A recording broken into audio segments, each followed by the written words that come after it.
இப்போ நம்மக்கிட்ட ஒரு மேதை சாதாரணமாக உட்கார்ந்துருக்காப்புல, அவரை கடந்துலாம் ஒருத்தனை இங்கே கதை திரைக்கதை அமைச்சு எடுத்துகிட்டு போயிட முடியாது. ஆமாம், அதில் நம்ம பக்கத்தில் இருக்கிறதுல பக்கத்தில் இருந்துட்டோம், ஆனால் வீட்டுக்கு போனால் படபடப்பாக இருக்கும். நம்ம ஆள் தானே பக்கத்தில் இருந்து வந்துட்டு. மிகப்பெரிய பெருமை அவரெல்லாம் நமக்கு இப்படி ஒரு படைப்பாளி நம்ம நம்ம நம்ம நாட்டில் நம்ம இனத்தில் பிறந்து இப்படி ஒரு படைப்பாளி அப்படின்னு நீங்கள் யோசிச்சு பாருங்க. புதிய வார்ப்புகள்னு ஒரு படம், அவர் தான் கதாநாயகனா நடிக்கிறாரு, அவர் தான் கதை வசனம், எங்கள் அப்பா இயக்குறாங்க, பாரதிராஜா அப்பா. அன்னைக்கு அது புதிய வார்ப்புகள்னு தலைப்பு வைக்கிறதுக்கு இன்னைக்கு என்னென்ன பேர் வருதுன்னு உங்களுக்கு தெரியும். அது நம்ம சொல்லி அது விமர்சனமாக போயிடும். நான் அதை சரி செய்யறதுக்கு இது நேரம் இல்லை. புதிய வார்ப்புகள் அப்படின்னு அப்பெல்லாம் நம்ம எப்போ அந்த காலகட்டத்தில் அதில் ஒரு முடிவு இறுதிக்கட்ட காட்சி வருது. உரையாடெல்லாம் பிச்சு உதறிப்பாப்ல. ஒரு அந்த விதவை பெண்ணு, அந்த பெண்ணு வந்து பூ விற்கும், வாத்தியார் கதாபாத்திரம், அவங்க ரதி, அவங்க வந்து பூ அந்த வாத்தியார்கிட்ட இவங்ககிட்ட சொல்லுவாங்க, வாத்தியார இந்த பூ வந்து பறிச்சாதான் வாடி போகும், இல்லை செடியில் விட்டாலும் வாடி போயிடும் அப்படிலாம் இருக்கும். அப்போ இதயம் குங்குமம் இந்த பத்திரிகையெல்லாம் ரொம்ப புகழ் பெற்றது இந்த இதழ்கள். அப்போ நீ இதயம் கொடுத்தாதான் வாத்தியார் குங்குமம் தருவாரா அப்படிலாம் அந்த ஐயோ, அதெல்லாம் ஒரு ஒரு அதிமேதைகளினுடைய கூடல் அது. அதில் ஒரு அண்ணன் கவுண்டமணிக்கு கதாநாயகியை கட்டி வச்சிடுறாங்க. அந்த வில்லன் கதாபாத்திரம் அந்த கட்டி வச்சிடறாரு ஜி சீனிவாசன் ஐயா.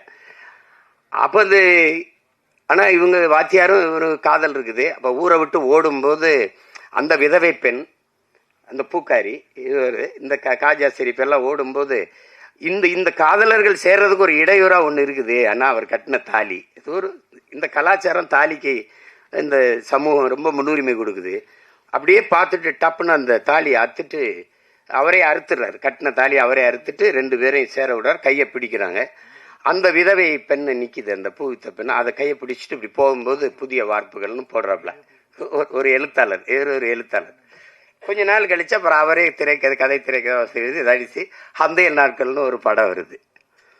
அதில் இவர் காதலிச்ச பெண்ணு அது அண்ணன் ராஜேஷை திருமணம் பண்ணி போயிடுறாங்க. கல்யாணம் ஆயிடுது. அது அப்போ வந்து அவர் சேர்த்து வைக்க போராடி கடைசியாக உச்சக்கட்ட காட்சி வந்துடுது. 2 பேரும் இருக்கும்போது அவர் வந்து அந்த மருத்துவர் கதாபாத்திரம் வந்து இந்த காதலன்ட்ட சேர்த்து விடுறதுக்கு இது பண்ணுறாப்புல. இப்போ நம்மளால ஒரு ஹார்மோனிய பெட்டி வச்சுக்கிட்டு அந்த ஹரவர மலையாளத்தில்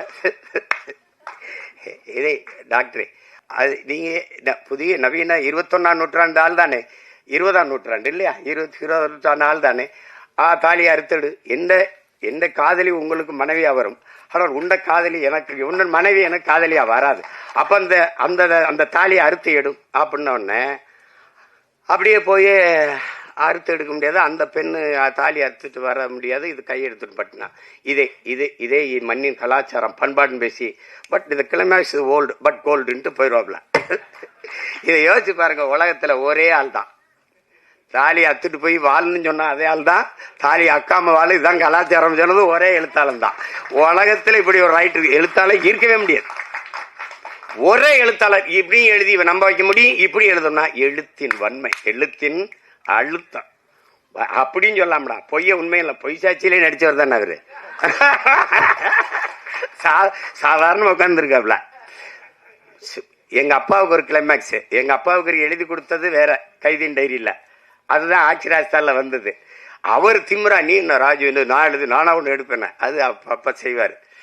அதுல எல்லாரும் நானும் அவர்கிட்ட எழுத்தாளராக வேலை செஞ்சிருக்கேன். என்ன பண்ணுவார் எங்க அப்பான்னு தெரியும். அதுல அவர் வந்து சிவாஜி, சத்ரபதி சிவாஜி வேடத்தை போட்டு நிறுத்திட்டாப்ல. சரி, அதுவும் ஓடிடுச்சு. ஏன்னா அது வரைக்கும் நான் திரைக்கதை பிச்சு உதறிட்டாப்ல. அப்புறம் இது இல்லை வேற கிளைமேக்ஸ், நான் எழுதி கொடுத்த கிளைமேக்ஸை நான் எடுக்கிறேன் அந்த காட்சின்னு போய் அப்போ அமிதாப் பச்சன் ஸ்ரீதேவி வச்சு ஆக்டிராஸ் தட்டா அதுவும் வென்றுட்டாப்ல. இப்படி ஒரு எழுத்தாளர் வந்து அதுக்கு ஒன்றும் நிகர் இல்லை. அது வந்து சொல்லி முடியாது.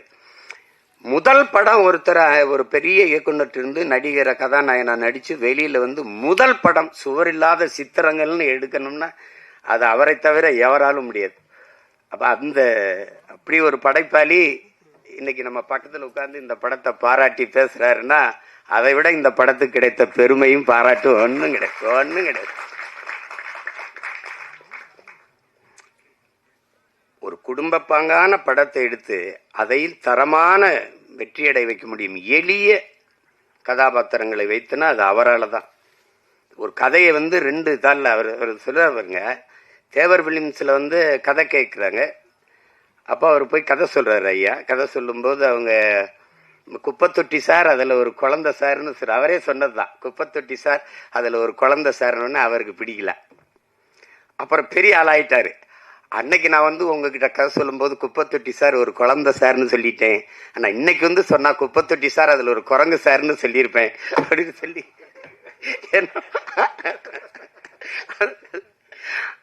அது ரொம்ப சாதாரண கதை. ஒரு வாத்தியார் கை குழந்தையோட ஊருக்குள்ள வரான்னு முந்தானை முடிச்சு ஒரு படத்தை எடுத்து, அப்போ எங்கள் ஊரில் பரமக்குடியில் எங்கள் அண்ணனுக்கு தெரியும், ராமநாதபுரத்தில் தான் வெளியிட்டு ரிலீஸ். பரமக்குடில 2வது தரம் தான் வரும்.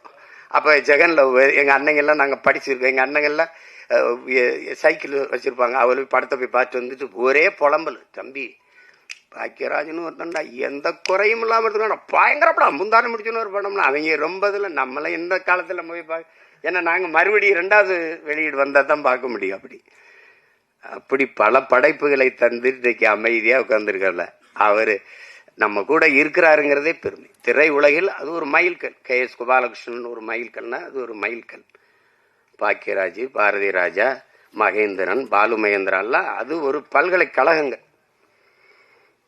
அப்படி ஒரு பெருமைக்குரிய கலைஞர் நம்மோட இருந்து இந்த படத்தை வாழ்த்துறாருங்கிறத விட பெருமை வேற என்ன இருக்குது சொல்லுங்க. அதுக்கப்புறம் இங்கே இருக்கிற என்னுடைய தம்பி பேரரசு,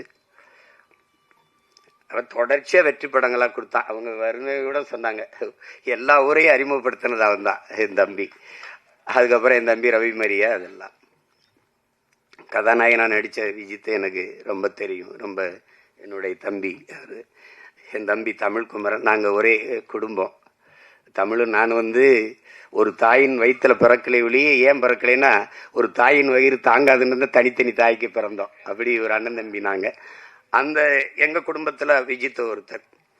விஜித் தான் அதில் நடிச்சிருக்கான்னு எனக்கு உண்மையிலே தெரியாது. வந்தவொடனே கிட்ட நான் தானே கதாநாயகன் நடிச்சிருக்கேன், என்னப்பா சொல்கிற. அப்படி எல்லாமே ஒரு வியப்பாக இருந்துச்சு எனக்கு. எல்லாம் ரொம்ப மகிழ்ச்சியாக இருந்தது.